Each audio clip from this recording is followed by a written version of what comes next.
Yes. Ketemu lagi.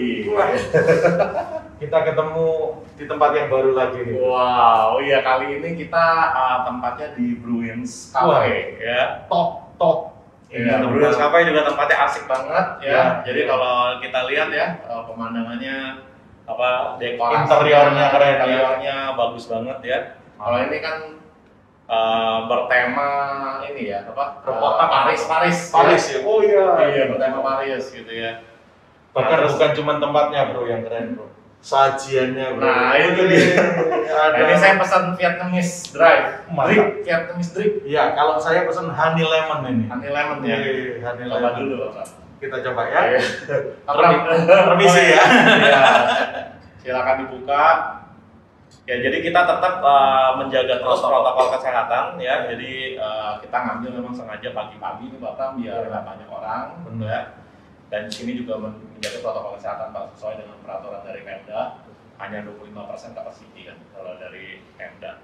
Nah, Jam bukanya pun ngikutin peraturan pemerintah. iya, ikutin peraturan Jam pemerintah. 7 mesti tutup ya sekarang. Betul. Nah, terus kemudian ini kita ambil pagi-pagi nggak banyak orang, cuma kita aja, ya. Jadi kita tetap bisa sharing tentang firman Tuhan ya Pak Pram ya, tapi tetap menjaga protokol kesehatan. Siap. Kita terus himbau ya. Iya, Pada semua. iya, benar. Pak, saya coba dulu nih Pak. Ya. Nikmatin Vietnam dripnya sama sandwichnya. Ah, Saya udah makan satu tadi. Iya. Sebelum di syuting udah dimakan satu. wow.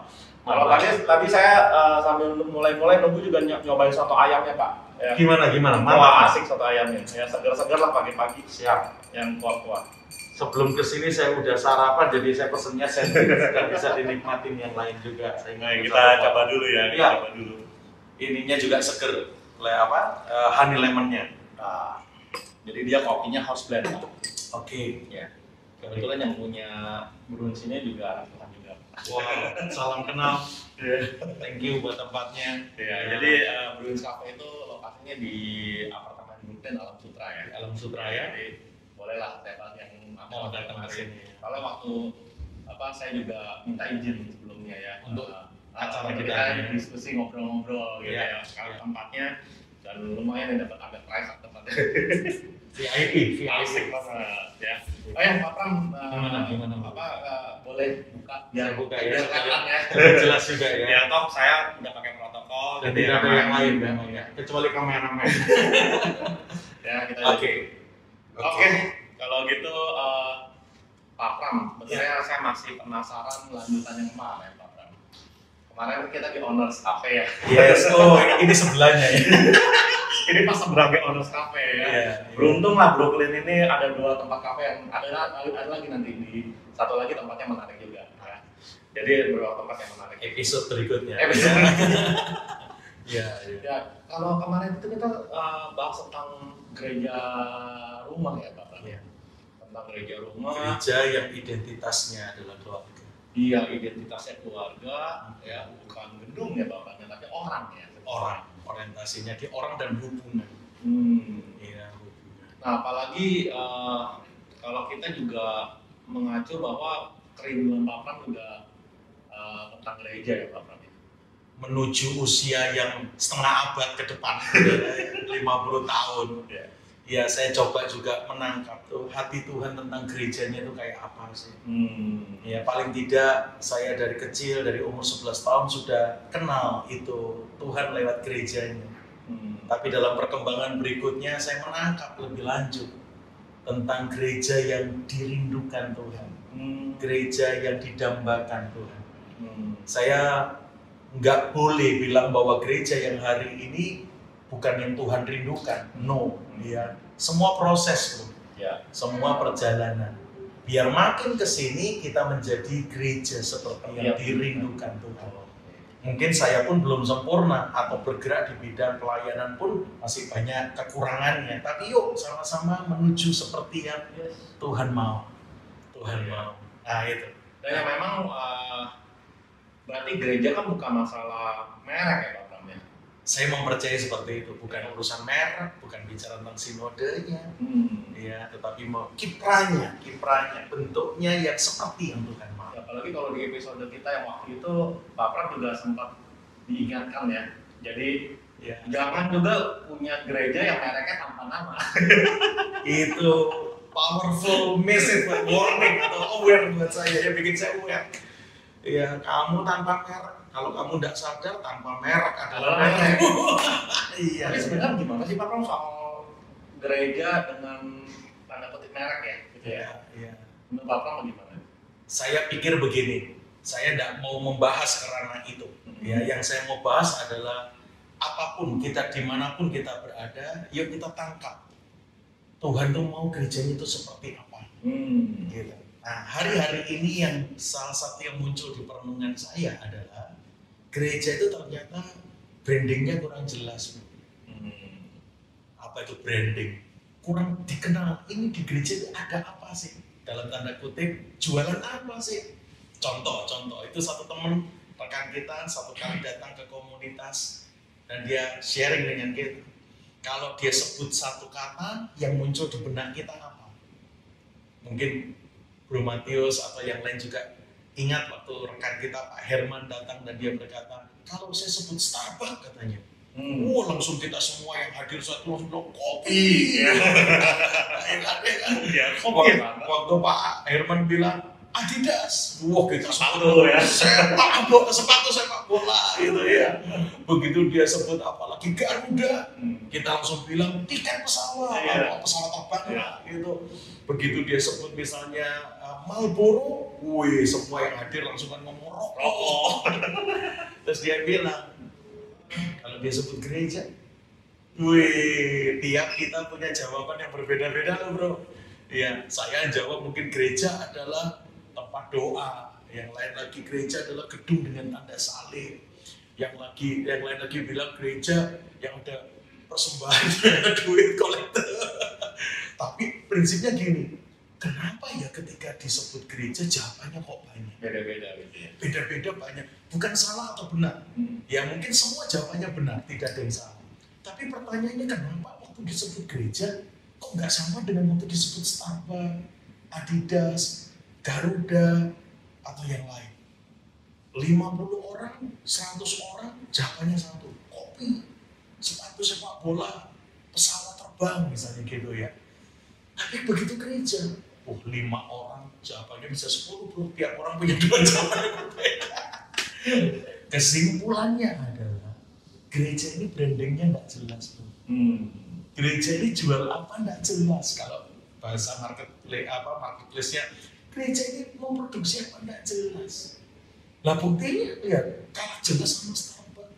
1000 orang tanya Starbucks pasti kopi bro.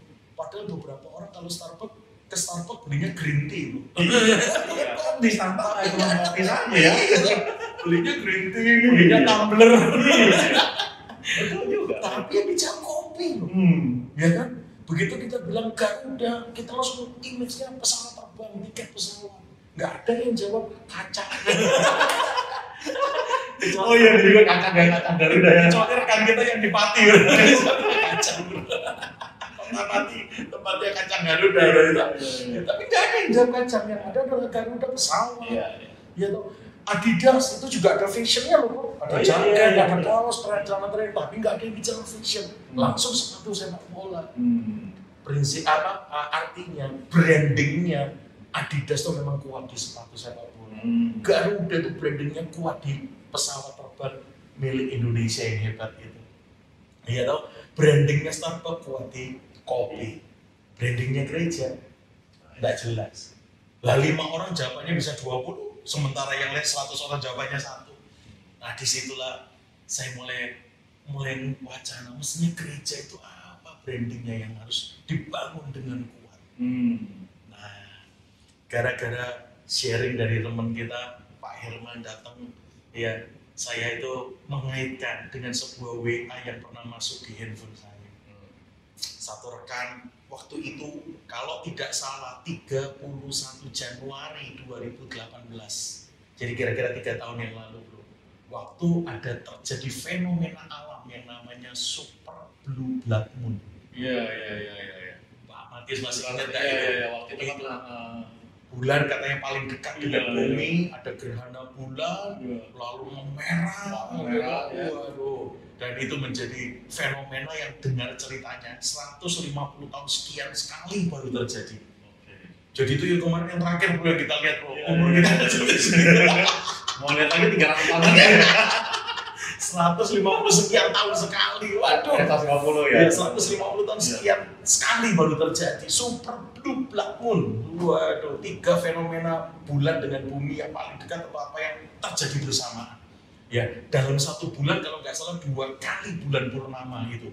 Ya 31 sama 15 Januari 2018, kira-kira 3 tahun yang lalu. Nah teman ini WA saya, dia bertanya gini, Pak Pram, ini loh ada fenomena alam super blue blood moon. Ada apa ya Pak dengan fenomena alam ini? Pak Matius ketawa karena Pak Matius tahu saya bukan pendeta yang suka ngontak-ngatik. Nah itu dia. Lihat awan bentuk apa, Yesus ini doa gitu ya, lihat ini gitu, oh ini malaikat. Ya kita orang Kristen banyak juga yang mikir sekali gitu ya. Imajinasinya luar biasa. Saya kan bukan yang model begitu aja. Jadi ya, waktu saya dapat WA begitu ya saya jawab, waduh saya bukan hamba Tuhan yang suka ngotak-ngatik fenomena alam. Cukup mengamati, cukup melihat, tapi nggak sampai lebih dalam dari itu. Kita anggap ya itu fenomena alam ya. Bisa terjadi mungkin di dunia agama, dunia Kristen atau di dunia agama yang lain kan masing-masing punya imajinasi itu. Yang lihat ini, lihat itulah, makanya saya tidak bermain di situ, saya tidak suka di situ. Walaupun saya tahu ada beberapa rekan atau hamba Tuhan yang suka sekali bahkan mengartikan, ya sudah, kita tidak boleh saling menyalahkan, yang menghargai saja. Cuman saya memang bukan di situ. Makanya saya jawab WA itu bahwa I don't know apa ini artinya. Tapi tahu nggak, teman ini membuka wacana saya dengan kalimat begini. Saya kenal Pak Pram, memang bukan yang seperti itu. Tapi Pak coba renungkan. Tuhan Yesus kita lahir, ada bintang spesial Pak yang Alkitab bilang nomor. Yang orang-orang Majus lihat sebagai pertanda atau pesan, itu ada seorang raja yang dilahirkan. Kelahirannya ada bintang nomor. Pak Pram ingat enggak katanya, waktu dia mati di atas Bukit Golgota, di atas kayu salib, matahari tidak bersinar. Dari jam 12 siang sampai jam 3 sore, 3 jam, Golgota dan sekitarnya gelap gulita. Lahir bintang, mati matahari nggak bersinar. Dan satu lagi teman ini, coba Pak Pram baca katanya Yoel 2 ayat 30. Saya baca, ternyata itu super blue blood moon. Dia katakan sebelum hari Tuhan datang kembali, hari yang hebat dan besar itu, matahari menjadi gelap dan bulan menjadi darah.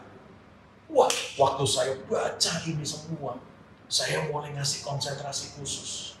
Cuman memang saya bukan ada di track yang mengotak-atik fenomena alam, tetapi yang saya tangkap adalah ada apa dengan 3 benda langit ini yang mewarnai kedatangan Yesus ke dalam dunia. Muncul bintang, mewarnai penebusannya atas kita dengan mati di atas kayu salib, matahari nggak bersinar. Bahkan Yoel 2 ayat 30 dikatakan bahwa sebelum dia datang, hari yang besar itu bukan cuma matahari menjadi gelap, bulan menjadi darah. Dan hari itu 3 tahun yang lalu super blue blood moon muncul. Wah, itu menjadi bahan seminar mungkin di beberapa banyak tempat gitu ya tentang super blue blood moon itu. Tapi saya hari itu pribadi berpikir tentang ada apa ini dengan 3 benda langit yang mewarnai kedatangannya, kematiannya, bahkan kedatangan yang kedua yang sedang kita nantikan bersama-sama hari ini. Waduh, saya merenung tuh. Nah, sebelumnya kan sudah ditambahin perenungan soal Tuhan tuh mau membranding gerejanya kayak apa tuh. Gara-gara yang tadi teman dia datang di komunitas tadi, saya akhirnya dapat sebuah, saya menyebutnya pewahyuan dari Tuhan. Tuhan membuka sebuah ayat. Wahyu 12 ayat 1. Itu muncul kalimat waktu itu Yohanes di Pulau Patmos melihat sebuah penglihatan. Penglihatan itu kata Yohanes begini, aku melihat seorang wanita muncul. Tapi yang luar biasa, wanita yang dilihat Yohanes ini berselubungkan matahari, berdiri di atas bulan, dan di atas kepalanya ada mahkota dari 12 bintang. Saya tertarik dengan ayat itu. Mengingat waktu saya masih di Surabaya, saya punya gembala sidang Itu sering sekali khotbah Wahyu 12 ayat 1, bro. Dengan paradigma pengertian yang Tuhan berikan kepadanya, kami dibekali, kami diperlengkapi. Saya ingat gara-gara merenungkan itu tadi, WA tadi itu. Ada apa ya Pak Bram? Dengan Tuhan kita, kelahirannya bintang nongol. Kematiannya matahari gelap, tidak bersinar.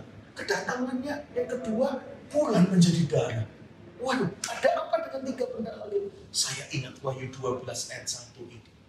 Tuhan Yohanes yang melihat vision itu berkata, aku melihat wanita yang berselubungkan matahari, berdiri di atas bulan, dan di atas kepalanya ada 12 bintang. 3 benda langit ini muncul di perempuan ini. Dulu awal-awal orang baca Wahyu 12 ayat 1, orang berpikir itu Maria dulu. Karena ayat-ayat berikutnya, wanita ini sedang mengandung dan tidak melahirkan seorang anak. Dan akhirnya wanita ini melahirkan seorang anak laki-laki yang begitu lahir langsung dibawa ke takhta Allah. Makanya awal-awal orang baca Wahyu 12 ayat 1 itu, mereka berkata ini Maria. Kan Maria yang melahirkan Tuhan Yesus kita. Ini Maria, kata banyak pembaca Alkitab awalnya begitu. Tetapi setelah direnungkan, didiskusikan, di-sharingkan bersama dengan hamba-hamba Tuhan yang ada, semua pada meyakini ini bukan bicara tentang Maria. Karena Wahyu itu bicara future, bicara ke depan, bukan yang lalu. Nah kalau begitu bukan Maria, siapa ini? Dalam pembicaraan dan diskusi itu muncul kebenaran atau muncul sebuah hasil kesimpulan. Wanita yang disebut Wahyu 12 ayat 1 itu gereja Tuhan di akhir zaman. Mempelai Kristus, kita semua. We are the bride of Christ. Kita ini kan mempelai wanita Kristus. Tuhan Yesus mempelai laki-laki. Nah, disinilah saya tangkap. Tuhan tuh mau atas kita mempelainya, wanita Kristus, calon istrinya Kristus ini. Mataharinya menyelubungi kita. Bulan darahnya ada di atas kaki kita, kita berpijak di atas bulan darah, dan di atas kepala kita gerejanya mempelainya ada 12 bintang. Apa itu? Ternyata itulah pekerjaan Allah Bapa, pekerjaan Allah Anak, dan pekerjaan Allah Roh Kudus yang harus kelihatan di gereja. Matahari itu disebut sumber panas, sumber cahaya, sumber kehidupan. Nah, itu bicara tentang pekerjaan Godfather, Allah Bapa. Bulan yang menjadi darah itu pekerjaan tentang Allah Anak yang sudah mencucurkan darahnya buat kita. Dan bintang, 12 bintang yang harus menjadi mahkota perempuan atau wanita mempelai Kristus adalah pekerjaan Allah Kudus yang harus kelihatan atas gereja. Nah, sadar nggak hari-hari ini kenapa brandingnya gereja nggak jelas? Karena mataharinya masih gelap, belum bersinar. Bulan darahnya nggak ngefek, penebusan pengorbanan Tuhan nggak bekerja. Kadang sudah ke gereja masih maling, masih korupsi, masih selingkuh. Waduh, itu penebusannya nggak bekerja. Dan bintang pekerjaan Roh Kudus tidak memangkatai gereja, mahkotanya pada runtuh semua. Dengar berita-berita yang terakhir ini, waduh makin banyak yang nggak enak tentang gereja, tentang pemimpinnya, tentang mungkin pengerjanya, majelisnya. Itu yang menurut saya membuat gereja kehilangan pamor. Kalah kuat brandingnya dengan beberapa produk yang lain. Gitu nah. Saya mulai menangkap di usia saya yang menjelang setengah abad ini, saya cuma punya kalimat Tuhan. Saya tidak berani minta pakai saya untuk membenahi gereja, menolak. Tapi doa saya, jadikan saya gereja seperti yang Tuhan mau. Lewat hidupku, Bapa, Anak, Roh Kudus, kalian. Jadi seharusnya gereja itu, begitu ada kata-kata gereja, harusnya kita ingat adalah kembali kepada Allah Bapa, Allah Anak, Allah Roh Kudus harusnya. Bukan lagi soal kegiatannya, gedungnya, betul. Seperti tadi, walaupun di Starbucks ada green tea yang kuat kopinya, dia green tea, tumblernya tambahan saja. Bukannya nggak boleh ada kegiatan. Betul. Tetap dibutuhkan juga nanti kalau ada ini. Benar. Tapi tetap yang utamanya itu yang harus menonjol kuat. Allah Bapa, Allah Anak, Allah Roh Kudus. Betul. Nah, rupanya hari-hari kemarin, semoga hari ini dan ke depan tidak terjadi lagi. Mataharinya gelap, bulan darahnya tidak berdampak, mahkota bintangnya pada rontok semua. Itu sepertiga bintang diseret ekor ular naga rontok. Tuhan mau gerejanya yuk balik yuk. Nih ya, kembali. Bapak, Anak, Roh Kudus bekerja. Caranya gimana? Saya mikir waktu itu. Gimana ya Bapak, Anak, Roh Kudus kembali bekerja? Wah, saya dapat ketemu ayatnya bro, di 2 Yohanes 1 ayat 9. Surat Yohanes yang kedua, hanya satu pasal bro, ayat yang ke-9. Dikatakan, ketika kita melangkahkan kaki kehidupan kita kepada ajaran Kristus, disitulah Bapa, Anak, dan saya yakin Allah Roh Kudus akan kelihatan. Tetapi begitu kita melangkah keluar dari ajaran Kristus, maka Bapa, Anak, Roh Kudus tidak ada dalam kita, nggak kelihatan dalam kita. Nah, ini waktunya semua kita yang adalah gerejanya, mau pemimpinnya, mau pendetanya, mau jemaatnya, mau majelisnya, semua kita, yuk kita kembali melangkahkan kaki kehidupan kita kepada ajaran Kristus. Kita mau menikah, bangun pernikahanmu seperti yang ajaran Kristus ajarkan. Mau pelayanan, jalani pelayananmu seperti yang ajaran Kristus mau kerjakan, harus perintahkan. Mau bangun karir, mau jadi guru, mau jadi pekerja, mau jadi bos, mau jadi pedagang, mau jadi politikus, yuk kembali langkahkan kakimu, karena itu cara mataharinya kembali bersinar, bulan darahnya berdampak, dan bintangnya memahkotai gereja. Wah, kalau gereja seperti ini, itu Yesaya 60 akan tergenapi. Orang akan datang berbondong-bondong datang kepada terang yang terbuka. Hari ini bro, ngajak orang ke gereja susah. Diajak ya ikut ke gereja. Kenapa? Nggak menarik loh gereja. Lalu sedihnya, orang-orang merasa susah ya, kurang menarik. Lalu yang dihias adalah mimbarnya bro, ya toh musik ya. Bukan salah ya, sekali lagi ya. Kalau kita bilang salah nanti marah bro. No lah, saya dengan ketulusan itu tetap silakan ya. Itu tetap kita kan ada jiwa juga tuh, bisa feel that ya. Wah, kalau datang di acara yang mic-nya bola nganging-nganging ya nggak enak juga sih. Tapi utamanya jangan sampai kehilangan. Wah, beberapa bingung supaya bisa menarik, ngundang si A, si B, entah. Wah, sampai macam-macam lah bro. Mungkin kita tidak usah sebut. Ya apalagi, tapi masalahnya juga ini juga Pak Pram. Saya jadi teringat, kalau tadi Pak Pram menyebutnya bahwa fokusnya harus Allah Bapa, Allah Anak, Allah Roh Kudus. Bahkan sekarang mulai banyak fenomena di YouTube Pak Pram. Iya. Yang bahkan mempertanyakan Allah Bapa, Allah Roh Kudus. Ya. Jadi jangankan membawa gereja kepada situ ya kan, bahwa mempercayai Allah Tunggal jadi ya mulai goyah ya. Sekarang tantangannya berat sekali Pak Tami. Tapi apapun yang terjadi kita mesti kembali cross check dengan yang Alkitab katakan. Dan kita juga harus terus berakar. Terus suka diskusi begini, ngobrol, sharing. Jangan-jangan yang kita pikir cuma asumsi. Ya bukan kebenaran. Kita harus ketemu kebenaran. Makanya obrolkan. Saya juga suka ngobrol dengan siapapun. Nggak harus yang sewarna dengan saya. Misalnya saya gerejanya kayak begini, model pelayanannya kayak begini. Kadang-kadang saya sengaja datang dan share dengan orang yang tidak sewarna dengan saya. Cuman mau melihat. Kalau saya sharing ini, sisi lemahnya di mana ya, jangan-jangan dia lebih lihat gitu ya. Kalau kita sendiri, apalagi yang sewarna, amin doang bro, amin bro. Begitu kita beda sewarna kan amsyong bro. Tapi itu mempertajam. Iya, kadang-kadang mereka muncul dengan statementnya, mungkin termasuk yang tidak setuju dengan statement saya atau sharing saya. It's okay. Saya belajar seperti rekan saya ngajar gini, bangun inclusive spirit. Inklusif itu lawatnya eksklusif. Kalau eksklusif nganggep yang lain salah, gua tok yang betul. Itu nggak asik. Tapi kalau inklusif begini, kamu nggak harus sama dengan saya, dan saya pun jangan dipaksa sama dengan kamu.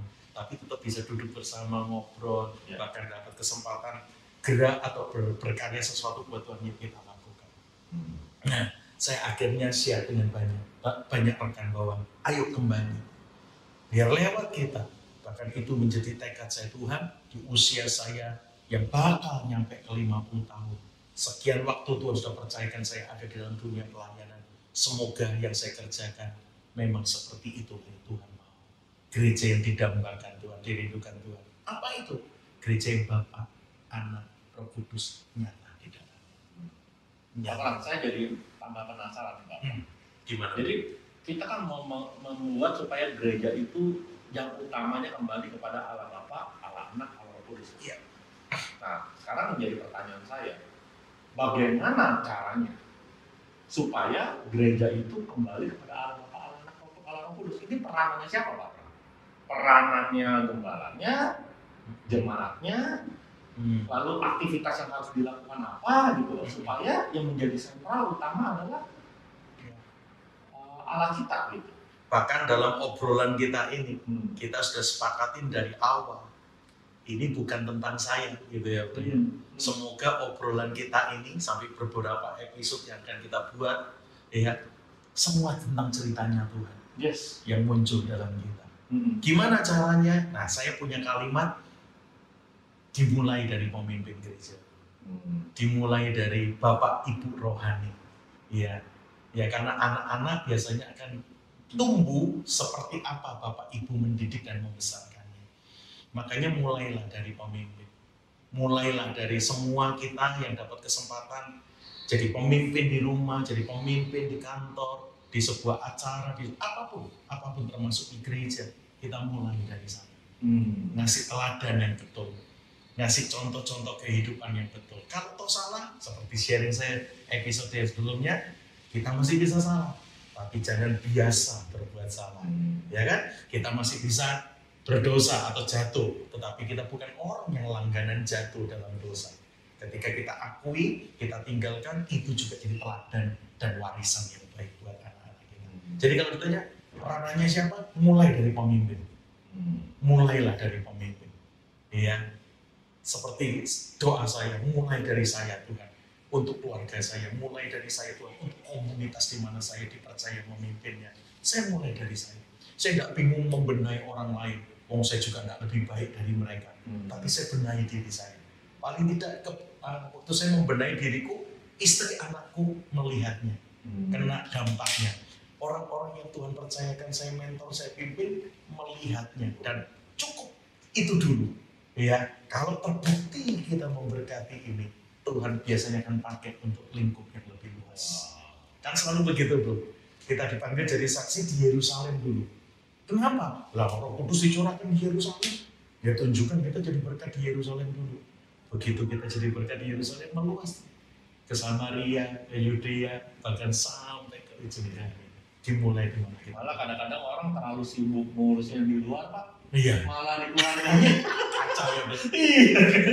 Aduh, itu keliru ya. Itu apa? Hierarkinya keliru. Apa step-stepnya keliru. Justru benahi dulu yang Tidak kita. orang lain dilayani, keluarga malah terbengkalai. Kita mesti bangun di dalam dulu pada waktunya. Ya, Tuhan sendiri akan membawa kita. Hatinya Tuhan tuh manggil kita jadi terang dunia kok, Bro. Iya. Masa jadi terang cuma di rumah atau di kampung? Dunia, garam dunia loh, bukan garam dapur loh, garam dunia. Karena memang Tuhan mau pakai kita besar, tapi dimulai dari yang kecil, dimulai dari tempat yang kecil. Nah, yang perlu lagi dalam perenungan saya itu tentang branding gereja. Ya, yang Bapak Anak Roh Kudus bekerja, di mana kita memutuskan kembali jadi pelaku ajaran Kristus, kembali kepada ajaran Kristus. Nah, saya belajar lagi begini, apa ya tandanya ya? Saya ini udah jadi gereja yang brandingnya seperti yang Tuhan mau. Dikenal dengan produk yang seperti Tuhan mau. Bapak Anak Roh Kudusnya nyata kelihatan. Ya, kan sekarang pendeta pun selingkuh. Ya, hamba Tuhan pun ternyata ceritanya kadang pedofil. Iya, korupsi, cerai. Aduh, itu yang jadi tidak menarik. Bapak Anak Roh Kudusnya kan tidak kelihatan. Sampai level pemimpin pun jadi banyak orang jadi malas ke gereja. Bahkan ketika mereka memutuskan tidak ke gereja, kalimat mereka bukan mundur, Bro. Saya keluar dari gereja untuk mempertahankan iman. Kelamaan di gereja malah runtuh ya. Pemimpinnya kayak begini, contoh-contohnya kayak begini. Makanya tadi saya katakan dimulai dari pemimpin ini. Dia cara Bapak Anak Roh Kudus dimulai dari pemimpin. Kalau enggak, gereja dihindari. Ya kasihan Tuhan, padahal Tuhan nggak mendesain gereja seperti itu. Desainnya Tuhan, gereja didatangin orang berbondong-bondong gara-gara gereja terbit terang Kristusnya. Gitu. Nah, saya itu dalam perenungan Wahyu 12 tadi yang saya bagikan tadi, saya menemukan tanda kalau matahari, bulan, bintangnya bercahaya. Paling tidak ada 2 tanda penting. Yang pertama, begitu perempuan itu muncul berselubungkan matahari, berdiri di atas bulan, kepalanya ada 12 bintang. Apa yang terjadi? Perempuan itu jadi kabur, gak kelihatan. Coba. Jangankan matahari ketemu lampu halogen aja berapa watt, silau bro. Bisa gak kelihatan itu. Berapa kali kalau saya berdiri di mimbar, lampu sorotnya di mimbar, depan gelap ya bro. Modal banyak orang tuh gitu. Nah, tanda kalau Bapak Anak Roh Kudus bekerja, kita makin berkurang-kurang. Bapak Anak Roh Kudus itu tambah-tambah. Itu contoh. Makanya sekali lagi itu jadi tolak ukurnya. Bukan tolak ukurnya, wah nih Roh Kudus bekerja dahsyat, kenapa? Pendetanya terkenal nih bintang 5 berapa 7 samudra. Jemaatnya ribuan. Keliru loh, tolak ukurnya bukan itu loh. Tolak ukur Bapak Anak Roh Kudus bekerja, si perempuannya makin tidak kelihatan. Matahari satu aja menyilaukan, apalagi 12 bintang yang jadi mahkota. Loh, matahari itu kan bintang tuh. Berarti 12 bintang bahkan tidak kelihatan perempuannya. Makanya ini menjadi pengertian saya tentang brandingnya gereja mesti diperbarui. Ditandai dengan oknumnya atau kitanya makin dihabisi, Yesusnya yang makin dinolong. Itu esensi kekristenan.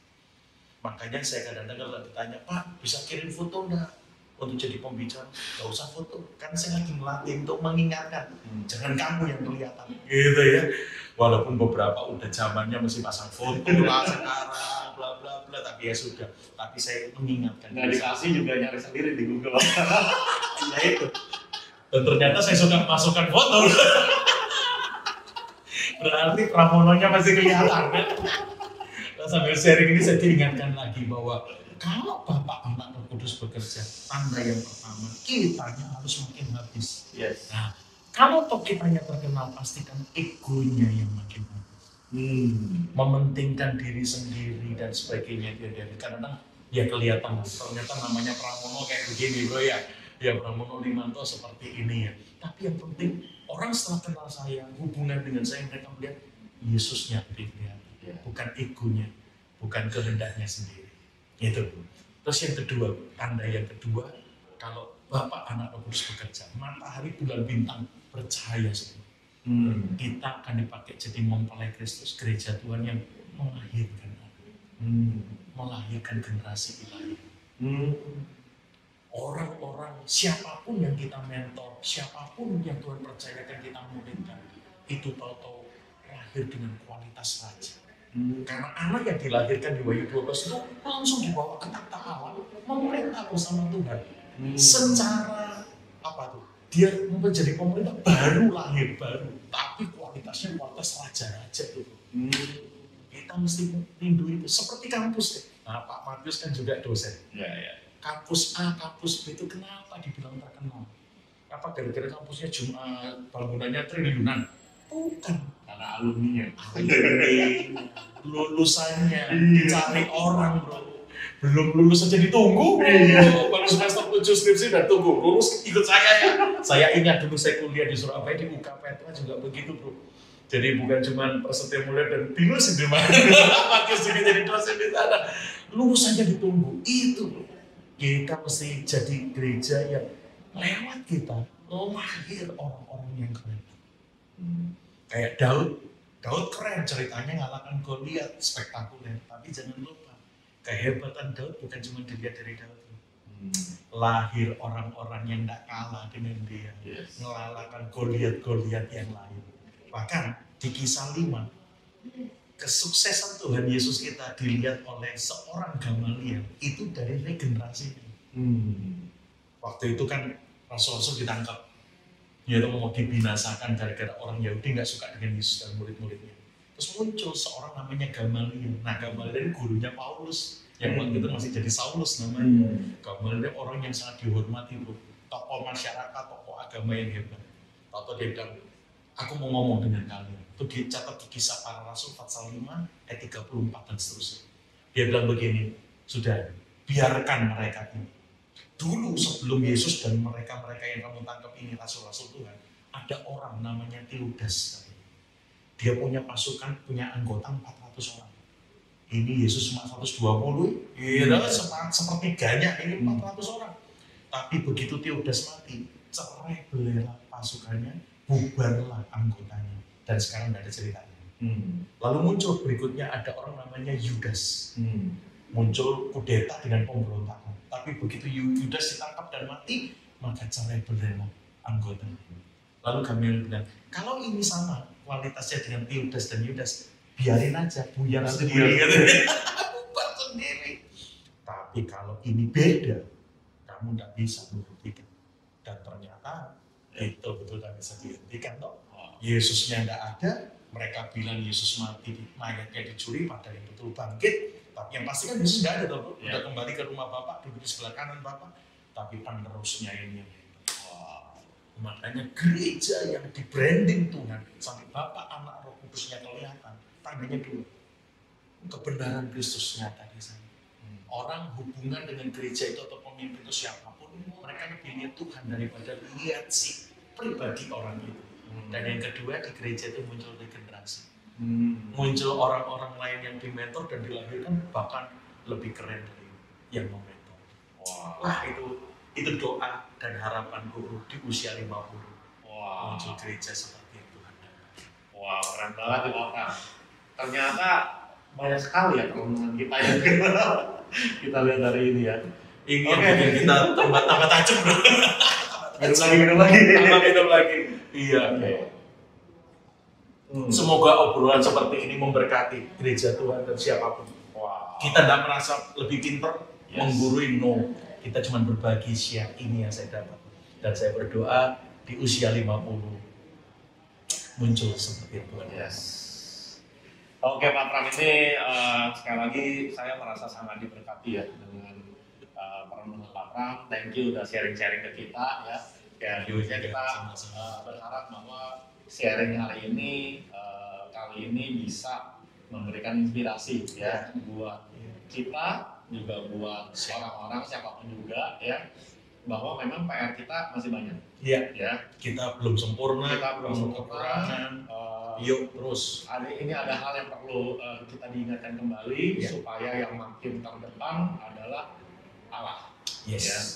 Dia semakin terdepan dan kita yang semakin di belakang. Betul. Oke, kalau gitu dia yang makin dominan. Amin. Yes. Oke, kalau gitu thank you sekali lagi Pak Pram. Sama-sama. Ya. Sama-sama. Jangan lupa diklik like, subscribe, dan juga bunyikan lonceng notifikasi supaya kalau ada episode berikutnya teman-teman langsung pada tahu ya. Oke, kalau gitu Pak Pram, sampai jumpa di episode berikutnya ya. Siap. Oke. Thank you. Bye. Thank you. Sampai ketemu.